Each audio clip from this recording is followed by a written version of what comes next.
ఇప్పుడు ఏం చేద్దామంటే ఒక ఇండక్షన్ మోటార్లో పవర్ స్టేజెస్ గురించి చూద్దాం. ఇండక్షన్ మోటార్లో పవర్ స్టేజెస్ అంటే ఏంది సార్ అంటే అదే ఆల్రెడీ చూసాం కదా, అంటే ఇన్పుట్ ఎట్లా ఇస్తామో అవుట్పుట్ ఎట్లా వస్తుంది, ఆ పవర్ ఏ విధంగా ట్రాన్స్ఫార్మ్ అవుతూ చెందుతుంది, అంటే స్టేటర్ నుంచి రోటర్కి మెకానికల్ ఎనర్జీ అవుట్పుట్ వచ్చే విధంగా ఏం జరుగుతుంది అనేది చూడడమే ఈ పవర్ స్టేజెస్ అనమాట. ఇప్పుడు ఒకసారి పవర్ స్టేజెస్ చూస్తే మనకి మెయిన్గా ఇండక్షన్ మోటార్ అంటే ఒక స్టేటర్ ఉంటుంది, రోటర్ ఉంటుంది. రోటర్ పైన షాఫ్ట్ ఉంటుంది, ఆ షాఫ్ట్ పైన లోడ్ పెడతాము, రోటర్ అనేది తిరుగుతుంటుంది కదా. స్టేటర్కి ఏమి ఇస్తాం, ఒక 3 ఫేజ్ ఎలక్ట్రికల్ ఇన్పుట్ ఇస్తాం, 3 ఫేజ్ సప్లై ఇస్తాం అనమాట మనం ఇన్పుట్. ఇవ్వగానే ఏమవుతుంది, స్టేటర్కి రోటర్కి మధ్యలో ఏముంటుందయ్యా, ఎయిర్ గ్యాప్ ఉంటుంది కదా. ఈ ఎయిర్ గ్యాప్ ఏది ఉంటుందో ఈ ఎయిర్ గ్యాప్లో ఏమవుతుంది, మీకు ఒక రొటేటింగ్ మ్యాగ్నెటిక్ ఫీల్డ్ అనేది క్రియేట్ అవుతుంది. ఏమైంది, ఒక రొటేటింగ్ మ్యాగ్నెటిక్ ఫీల్డ్ అనేది క్రియేట్ అయింది.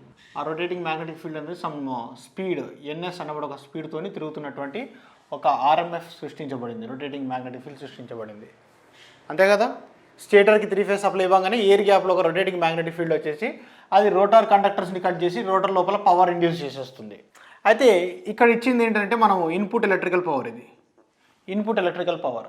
సో ఇన్పుట్ ఎలక్ట్రికల్ పవర్ ఇది 3 ఫేజ్ కాబట్టి ఇది ఏమని రాయొచ్చు, √3 VL IL cos ∅1, అంటే ∅1 అంటే స్టేటర్ పవర్ ఫ్యాక్టర్. సో ఇది ఇచ్చేటువంటి ఇన్పుట్ పవర్ ఇది అనమాట, √3 VL IL cos ∅1.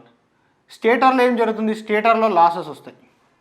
ఏమేమి లాసెస్ వస్తాయి స్టేటర్లో, స్టేటర్ లాసెస్ దీంట్లో ఏముంటాయి, కాపర్ లాస్ ఉంటుంది.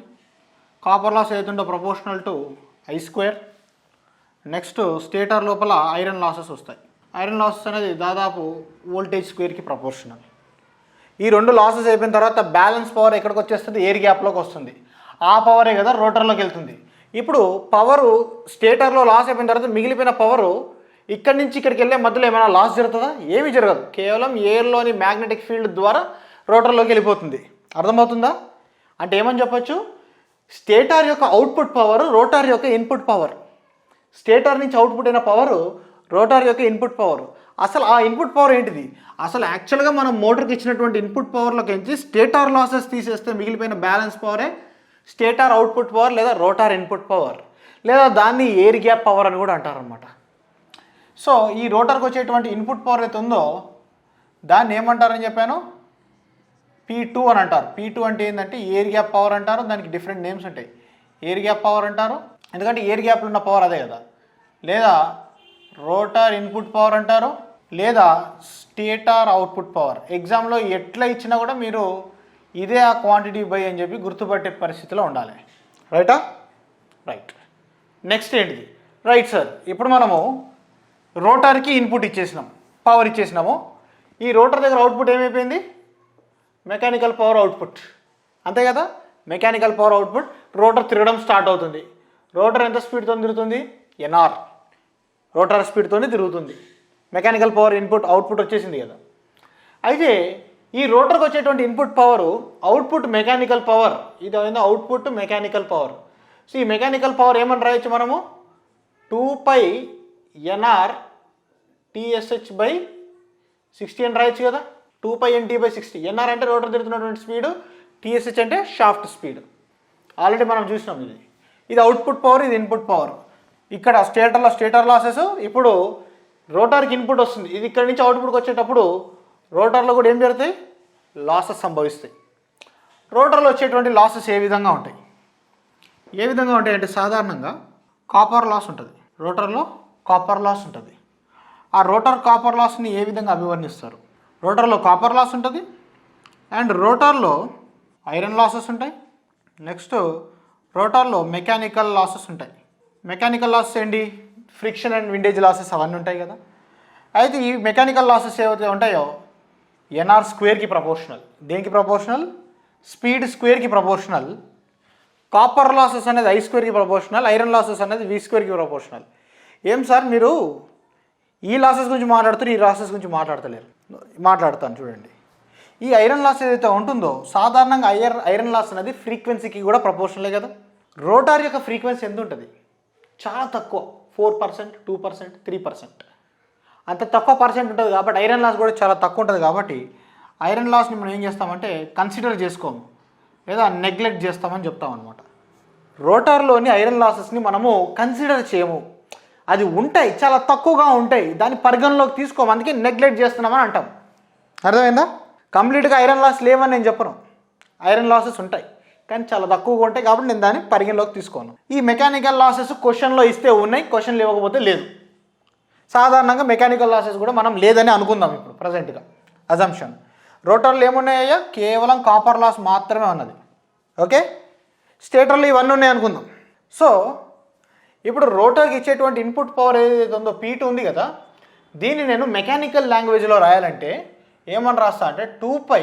ఇప్పుడు ఈ పవర్ వచ్చేది ఏ స్పీడ్ దగ్గర వస్తుంది? అది ns సింక్రోనస్ స్పీడ్ నుంచి వస్తుంది కదా, ns గ్రాస్ టార్క్ TG/60.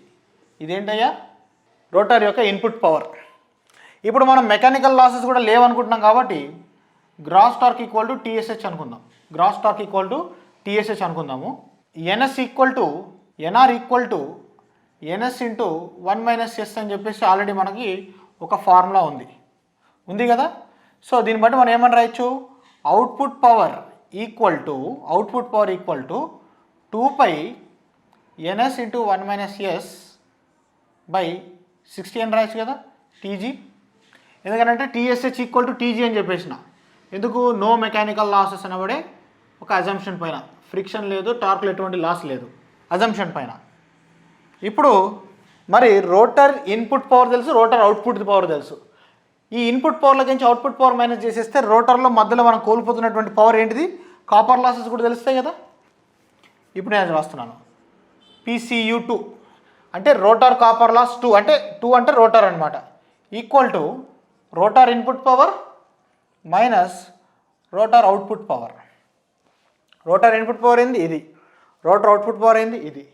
ఈ రెండింటిని మనం కనుక మైనస్ చేస్తే ఏమొస్తుందనంటే is equal to 2π S into NS T/60 వస్తుంది. దీన్ని ఏమని రాయొచ్చు? S ఇంటూ NS, ఈడ ఓన్లీ NS, మిగతా అన్నీ సేమ్, కేవలం ఒక S అనేది మల్టిప్లై అయింది. అంటే దీన్ని S ఇంటూ P2 అని రాయొచ్చు కదా, S ఇంటూ P2 అని రాయొచ్చు కదా. అంటే దీన్ని బట్టి ఏం చెప్పొచ్చు? Copper losses in rotor equal to S times of P2. అంటే రోటర్కి ఇన్పుట్ పవర్ ఎంత ఉందో తెలిస్తే, స్లిప్ ఎంత ఉందో తెలిస్తే ఎంత కాపర్ లాస్ ఉందో కూడా చెప్పేయచ్చు మనము, ఎంత కాపర్ లాస్ ఉందో కూడా చెప్పేయచ్చు. అదేవిధంగా ఈ అవుట్పుట్ పవర్కి రోటర్ ఇన్పుట్ పవర్కి కనుక రేషియో వేసుకుంటే అవుట్పుట్ పవర్ తెలుసు, రోటర్ ఇన్పుట్ పవర్ తెలుసు. చూడండి, అవుట్పుట్ పవర్ ఏంది? NS TG/60. అవుట్పుట్ పవర్లో ఎక్స్ట్రా ఏముంది? 1 - S ఉంది. సో అవుట్పుట్ పవర్, దీన్ని అవుట్పుట్ పవర్ని ఏమంటారు? మెకానికల్ పవర్ అని కూడా అంటారు. అవుట్పుట్ పవర్ని ఏమనొచ్చు? PM అని కూడా అంటారు. మెకానికల్ పవర్ డెవలప్డ్ అని కూడా పిలుస్తారు, మెకానికల్ పవర్ డెవలప్డ్ అని కూడా అంటారు. Is equal to 1 - S into P2 అని చెప్పొచ్చు కదా. 1 - S ఇంటూ P2 చాలా ఇంపార్టెంట్ పాయింట్ అండి, ఇది గుర్తుపెట్టుకోండి. 1 - S చాలా important point. So P2 rotor input power is to rotor copper loss is to mechanical power developed in the rotor అని మనకు సాధారణంగా ఒక బిట్ అడుగుతారనమాట. సో ఈ మూడింటి యొక్క రేషియో ఏందని చెప్తున్నాను. P2 1, కాపర్ లాస్ అనేది దీనిలో ఎన్ని రెట్లు?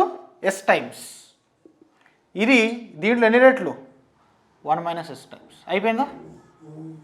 వెరీ ఇంపార్టెంట్ పాయింట్, గుర్తుపెట్టుకోండి. సో ఇదే పవర్ స్టేజెస్ ఆఫ్ ఇండక్షన్ మోటార్లో అల్టిమేట్గా మనకు పనికొచ్చేటువంటి మెయిన్ ఇంపార్టెంట్ విషయం అనమాట ఇది. నెక్స్ట్ రోటర్ ఎఫిషియన్సీ అని నేను చెప్తాను. ఏమంటున్నాను? రోటర్ ఎఫిషియన్సీ అడుగుతున్నాను నేను. రోటర్ ఎఫిషియన్సీ అంటే ఏమని చెప్పొచ్చు? Rotor output power by rotor input power ఏంటిదే? P2 కదా. రోటర్ అవుట్పుట్ పవర్ అంటే ఏమని రాయొచ్చు? 1 - S ఇంటూ P2 అని రాయొచ్చు కదా. రోటర్ ఇన్పుట్ పవర్ ఏంటిది? P2 క్యాన్సిల్ చేస్తే ఏమైంది? Rotor efficiency is equal to 1 - S, దీన్ని ఇంటూ 100 చేస్తే పర్సంటేజ్లో వచ్చేస్తుంది. నేను ఫస్ట్ చెప్పానా రోటర్ ఎఫిషియన్సీ అంటే 1 - S అని, హెన్స్ ప్రూవ్ అయింది, చూసుకోండి. అర్థమైందా? ఇంకా దీని గురించి డిస్కస్ చేసుకుంటే చాలా పాయింట్స్ ఉంటాయి, కానీ మన ఎగ్జామ్ పాయింట్ ఆఫ్ వ్యూలో మనకు ఎక్కువ ఫోకస్ చేయవలసింది వీటిపైనే కాబట్టి ఇక్కడతో నేను ఈ టాపిక్ని ముగిస్తున్నాను, అంతకుమించి డిస్కషన్ అవసరం లేదు. నెక్స్ట్ ఏం చేద్దామంటే కొన్ని ప్రాబ్లమ్స్ చూద్దాం, ఏ విధంగా మనకి ఎగ్జామ్లో అడగడానికి పాసిబిలిటీ ఉంటాయో కొన్ని ఇంపార్టెంట్ మోడల్స్ చూద్దాం. చూడండి, ఫస్ట్ క్వశ్చన్ చూడండి. ఈ క్వశ్చన్లు ఏమి ఇచ్చిండు? ఒక 6 pole 50 Hz 3 phase induction motor అట, రన్నింగ్ ఎట్ 950 RPM అట, has a copper loss of 5 kW అట, its rotor input power is. అంటే వాడు ఏమి ఇచ్చాడు, రోటర్లో ఉన్నటువంటి కాపర్ లాస్ ఇచ్చేసి రోటర్ ఇన్పుట్ కనుక్కున్నాడు. వెంబడే మనకి ఫార్ములా ఫ్లాష్ కావాలి. ఏం ఫార్ములా ఫ్లాష్ కావాలి సార్ అంటే rotor copper loss equal to slip times of rotor input. అర్థమైందా? వాడు రోటర్ కాపర్ లాస్ ఇచ్చిండు, ఈ P2 కనుక్కోమంటున్నాడు. అంటే ఎస్ కూడా కనుక్కోవడానికి డేటా వాడు ఇచ్చిండు అన్నట్టు. ఈ రెండు కనుక్కున్నామంటే rotor input is equal to copper loss by slip చేస్తే అయిపోదా? అయిపోతుంది. స్లిప్ కనుక్కుందాం. సో ఎప్పుడైనా కానీ ఇట్లా నెక్స్ట్ 6 పోల్ 50 హెర్ట్జ్ ఈ ఇన్ఫర్మేషన్ రాగానే వెంటనే సింక్రోనస్ స్పీడ్ నీ మైండ్లో ఫ్లాష్ అయిపోవాలి. సో సింక్రోనస్ స్పీడ్ ఏమై ఉంటుంది దీనికి, NS is equal to 120 F/P కదా. 120 ఇంటూ ఫ్రీక్వెన్సీ ఎంత 50, P ఎన్ని 6 కదా. సో ఇది ఏమైపోయింది 20 ఇంటూ 50 1000 RPM వచ్చేసి మన సింక్రోనస్ స్పీడ్.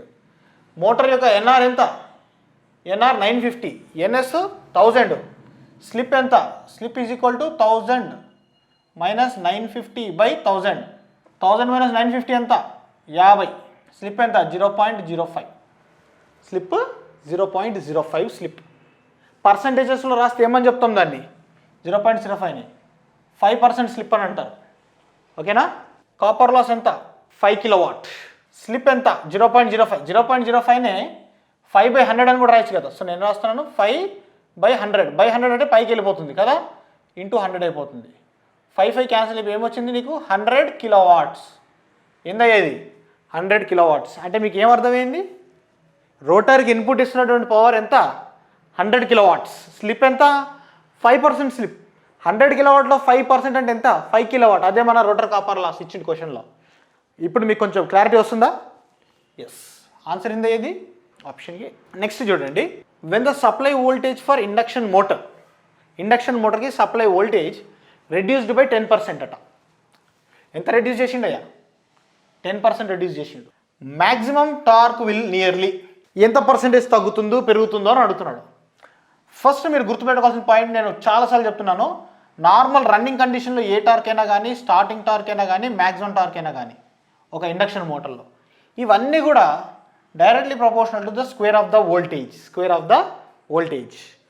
ఒకవేళ ఈ వోల్టేజ్ అనేది X% టైం పెంచడం జరిగింది అనుకోండి, లేదా X% టైమ్స్ తగ్గించడం జరిగింది అనుకోండి, అంటే ఎంత వచ్చి X% గెలకాలి దాన్ని. టార్క్లో ఎంత మార్పు వస్తుంది అంటే 2X% మార్పు వస్తుంది, పెరగడమో తగ్గడమో. అంటే వోల్టేజ్ పెంచితే టార్క్ 2X% పెరుగుతుంది, వోల్టేజ్ తగ్గిస్తే టార్క్ 2X% తగ్గిపోతుంది. అర్థమైందా? అప్రాక్సిమేట్గా, అది ఎగ్జాక్ట్గా కాదు.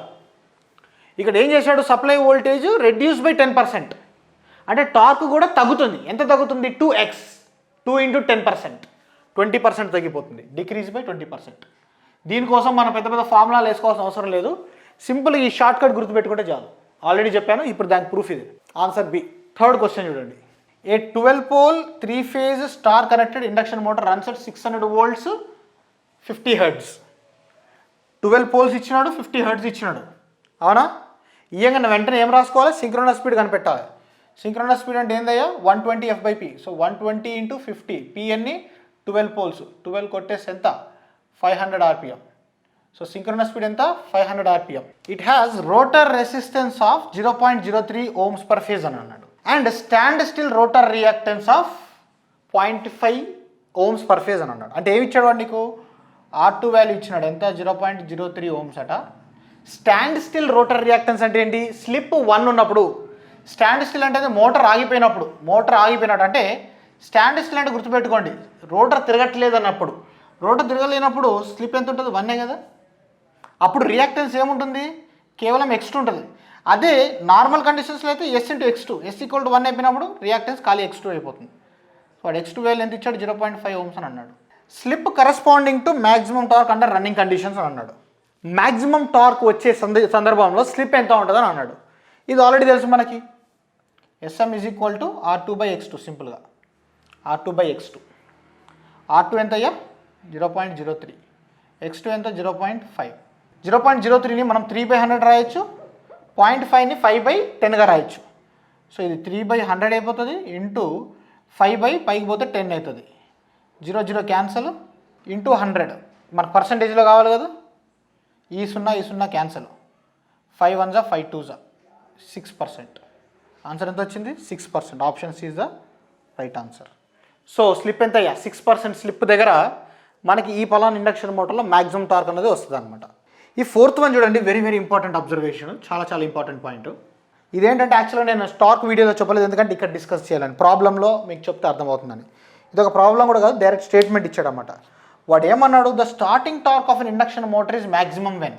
ఒక ఇండక్షన్ మోటార్లో, ఇండక్షన్ మోటార్ అని కాదు, ఏ మోటార్ తీసుకున్నా కూడా దాని యొక్క స్టార్టింగ్ టార్క్ అనేది చాలా ఇంపార్టెంట్ పారామీటర్. అది ఆ లోడ్ని ఎంత బాగా స్టార్ట్ చేస్తుందని డిసైడ్ చేసేది స్టార్టింగ్ టార్క్. ఎప్పుడైనా కానీ మనకు స్టార్టింగ్ టార్క్ ఎక్కువ ఉన్న మోటార్స్నే ప్రిఫర్ చేస్తాం అనమాట, మంచిగా హెవీ లోడ్ అప్లికేషన్స్లో. ఫర్ ఎగ్జాంపుల్ మీరు కూడా బైక్ ఒక కారు కొంటే ఇనిషియల్ పికప్ తక్కువ ఉన్నది కొంటారా, పికప్ మంచిగా ఉన్నది కొంటారా? మీరు కూడా ఎక్కువ పికప్ ఉండేదే తీసుకుంటారు. అందుకే స్టార్టింగ్ టార్క్ అనేది ఎక్కువ ఉండేలా చూసుకోవాలి. అయితే మనం ఇంతకుముందుకు టార్క్ స్లిప్ క్యారెక్టరిస్టిక్స్లో చూసినప్పుడు మనకి ఏమర్థమైంది, అప్పుడు స్టార్టింగ్ టార్క్ ఎంతో ఇంత ఉండే, మ్యాక్సిమం టార్క్ ఇక్కడ కూడా పైన వచ్చేసి ఇట్లా ఉండే కదా మన టార్క్ స్లిప్ క్యారెక్టరిస్టిక్. ఒకవేళ నాకు స్టార్టింగే మ్యాక్సిమం టార్క్ దగ్గర జరగాలి అంటే ఏందన్నట్టు, నా రోటర్ క్యారెక్టరిస్టిక్స్ ఇట్లా కావాలనుకుంటున్నాను, డైరెక్ట్ ఇట్లా కావాలా అంటే స్టార్ట్ అవడమే మ్యాక్సిమం టార్క్ దగ్గర స్టార్ట్ కావాలి. అంటే రోటర్ రెసిస్టెన్స్ రియాక్టెన్స్ ఎట్లా ఉండాలని అడుగుతున్నాడు. ఓకేనా? అయితే ఇక్కడ వెంటనే మీ మైండ్లోకి ఒక ఫార్ములా వచ్చేయాలి. ఏంటది? Slip at maximum torque. Maximum torque అక్కడ దగ్గర స్లిప్ ఏముంటుందయ్యా? R2/X2. వాడికి మ్యాక్సిమం టార్క్ ఎప్పుడు కావాలంట? స్టార్టింగ్ కండిషన్లో. స్టార్టింగ్ కండిషన్లో స్లిప్ ఎంత? 1. At starting slip equal to 1. So ఈ స్లిప్ ఇందులో పెట్టేస్తే అయిపోతుంది కదా. నీకు స్టార్టింగ్ దగ్గర మ్యాక్సిమం టార్క్ కావాలంటే ఏందన్నట్టు, ఈ ఎస్ఎం అన్నది 1కి ఈక్వల్ కావాలన్నట్టు. అర్థమైందా పాయింట్? ఎందుకంటే ఏ స్లిప్ దగ్గర మ్యాక్సిమం టార్క్ రావాలని డిసైడ్ చేసేది ఈ ఫార్ములా. ఈ ఫార్ములా ప్రకారం ఒకవేళ స్లిప్ 1 అయిందనంటే అది స్టార్టింగ్ కండిషనే కదా, అక్కడ మ్యాక్సిమం టార్క్ వచ్చేస్తుంది. In case SM equal to 1 అయితే, R2/X2 ఈక్వల్ టు 1 అయితే అప్పుడు ఏం రాయొచ్చు? R2 is equal to X2. నువ్వు ఎప్పుడైతే ఈ R2ని ఏదో విధంగా X2కి ఈక్వల్ చేసుకోగలిగినామో ఆ రోజున నీకు ఏమొస్తుంది? Maximum torque at starting torque. అంటే స్టార్టింగ్ టార్క్ అయినా మ్యాక్సిమం టార్క్ రెండు ఈక్వల్ అయిపోతాయి అనమాట. అంటే స్టార్టింగ్ వద్దనే నీకు మ్యాక్సిమం టార్క్ వచ్చేస్తుంది. ఆప్షన్ ఏందా answer? R2/X2. Very very very very important observation. మీకు అర్థమైంది అనుకుంటున్నాను, I think so. Okay guys, so సాధారణంగా ఇండక్షన్ మోటార్ అంటే ఇదే విధంగా ఉంటాయి అనమాట. అది కాకుండా ఇప్పుడు నేను చెప్పినటువంటి ఈ పాయింట్స్ అన్ని కూడా థియరిటికల్గా క్వశ్చన్స్ ఫ్రేమ్ అవుతాయి. ప్రాబ్లమ్స్ పాయింట్ ఆఫ్ వ్యూలో వస్తే మాత్రం ఈ రేంజ్లోనే వస్తాయి ప్రాబ్లమ్స్. ఇంతకు మించి పెద్ద మోడల్స్ అంటూ ఏమీ లేవు. ఏది మన ఇంతకుముందు డిస్కస్ చేసుకున్న టార్క్ కాన్సెప్ట్, ఇప్పుడు డిస్కస్ చేస్తున్న పవర్ స్టేజెస్ కాన్సెప్ట్. నెక్స్ట్ మనం ఇండక్షన్ మోటార్లో చదువుకునేది ఏముంటాయంటే స్టార్టర్స్. ఇండక్షన్ మోటార్కి స్టార్టర్ ఎందుకు కావాలి, నెక్స్ట్ ఇండక్షన్ మోటార్ యొక్క స్పీడ్ కంట్రోల్. అండ్ అన్ని వీడియోలో చెప్పినట్టుగానే మీ ఒపీనియన్ ఏంటనేది నాకు చెప్తే నెక్స్ట్ వీడియోస్ నుంచి I will try to improve. And ఈ కోర్స్కి 5 స్టార్ రివ్యూ ఇవ్వాలి మీరు. ఒకవేళ యూట్యూబ్లో చూసిన స్టూడెంట్స్ అయితే please share this video, like and comment, subscribe to this channel. Thank you.